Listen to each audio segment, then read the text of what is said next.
Welcome Libra, thank you for joining me for your monthly forecast for May for the Sun or the Ascendant. If you've yet to subscribe to this channel, I'd really be grateful if you did now. This month begins with the Sun in the sign of Taurus. Now Taurus is very much to do with stability. In terms of its relationship to your zodiac sign, it's your long-term financial security, but also your closest alliances, the things you share at a very intimate and deep level. Now, in an everyday sense, that can be the relationship we have with our bank, our mortgage company, because the 8th house does govern these things.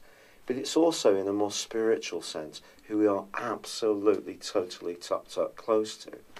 But of course, on the 7th of March, Uranus, the planet of surprises, moved into this sector where he's going to be for 7 years. So this can be an area where you're going to go through a period of growth. So anything to do with business, property, investments, and if you are wanting to be much more entrepreneurial, Uranus being here gives you a great opportunity. And because the Sun is also augmented by a new moon on the 4th, if you are wanting to take steps forwards in this area, it is almost like an astral green light to do so. Now, nearer to your zodiac sign, in your 4th solar house, which is about home, family, security, and motion, are the two big hitters of the outer planet, of Saturn and Pluto. Now, they're going to be pretty well side by side for the whole of the month, suggesting that the Teutonic plates, the very basis of your world and your existence, are changing. It could be that Saturn being in your 4th house has made you much more profoundly aware of the need for physical as well as emotional security. But equally, if something isn't working for you, Pluto's presence here can be pushing you to transform and move out of a situation, even if it feels a bit scary.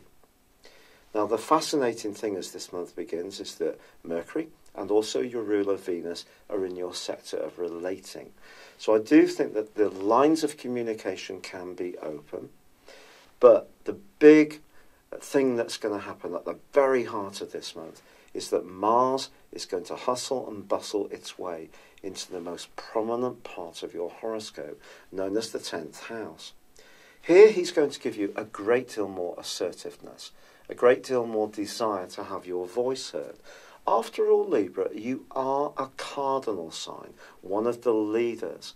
And if you do feel that someone is not recognising your contribution, your sacrifice, or just how hard you work to keep something together, you're going to be showing a much more forceful side of your nature. But equally, the North Node, the point of destiny, is also in Cancer. And that's the part of your horoscope which is to do with the potential aspirations, the prize. It's kind of like a mini Jupiterian influence. It can be positive, but it requires us to show courage, because where the South Node is at the moment is where you feel more comfortable. But that may mean staying comfortable with a situation you're not entirely actually happy with.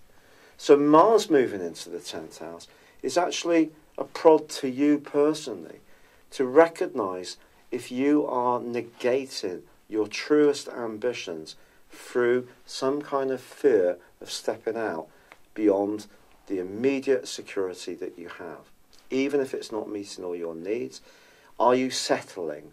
Are you letting something be because it's what you have? And that may be something that only you can answer. But on the 7th, Mercury moves into the 8th house, and I have to tell you, the 8th house is about transformation. It's very Scorpionic. It's joined by Venus, your ruler, on the 14th, but then Venus goes alongside Uranus for a week. This suggests that you could have a brilliant brainwave around a financial idea in week 3 of this month. It could also be that a surprise reward comes to you from someone else's hard work that you're close to or involved with. For example, some kind of legacy. But equally, in a romantic context, if you're single, it could see you having a mad and absolutely ravishing attraction for someone you encounter who's got a pulsating and magnetic personality that pulls you in the most exciting of ways. On the 18th, however, if you're still involved in some kind of commitment, the full moon suggests there may be more discussion to be had, especially about who contributes what. If you feel there's a disparity between the respect that's gained from your contribution and the lacking of the commitment or contribution, be it financial or emotional, from someone that you're putting it all into, then this can be a crunch point. Because, Libra, on the 21st, both the Sun and Mercury move into your sector of freedom. And if something isn't stacking up for you, the last 10 days of May can be a time when, with the support of Mars in that very assertive zone, you do make your case, and in a way that may surprise someone who could have been taking you for granted in some way or another. Now, it is true to say that Jupiter, the planet of growth, which has been empowering your thoughts, your speech, and your communication since early November last year, well, of course, it is in retrograde, has been since the 11th of April. That continues this month, but it is in opposition with Mercury in the last few days of this month. And I think although Jupiter retrograde may be making you or helping you to think in a deeper way about some of your ideals or belief systems, this opposition with Mercury can really give you a lot of desire to have your voice heard. But just be careful, because Mercury is also clashing with Neptune. Now, the clash with Neptune has happened quite a few times in different ways in the last 6 months, through a conjunction and also a square when it was in the sign of Sagittarius. So this T-square that occurs with Neptune, Jupiter, and also Mercury says that if you do have those ideas, you need to be ultra clear on the detail, because someone could challenge you on this, and if the pride that Mars is giving you and the desire to be a free spirit that the Sun and Mercury are investing in you, if you're not quite keeping an eye on those details, that could catch you out. But this is a month when transformation is written very much across your prospects.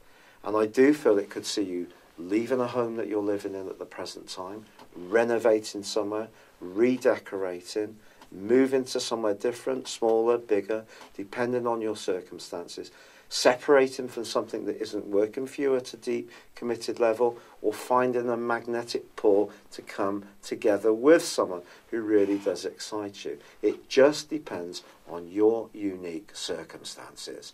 But it's all about you walking through that door of your true potential, rather than settling for maintaining the status quo. Have you ever had your personal horoscope prepared based on your time, date and place of birth? If not, the information within this will go way beyond your zodiac sign. Based on your character analysis or 12-month personal horoscope forecast, if you choose to have both, I will give you a 30% discount. My forecast uses a modern form of prediction called directions. This is where we advance a natal birth chart forwards 1 degree for every year of your life, and then compare it to your natal birth chart when you were born, and also to current transitory planetary activity. A large astrological study found that this was the most accurate form of forecasting. Why not join me beneath this video on the link and check this out for yourself? But for now, it's been a pleasure being with you. Good luck and goodbye.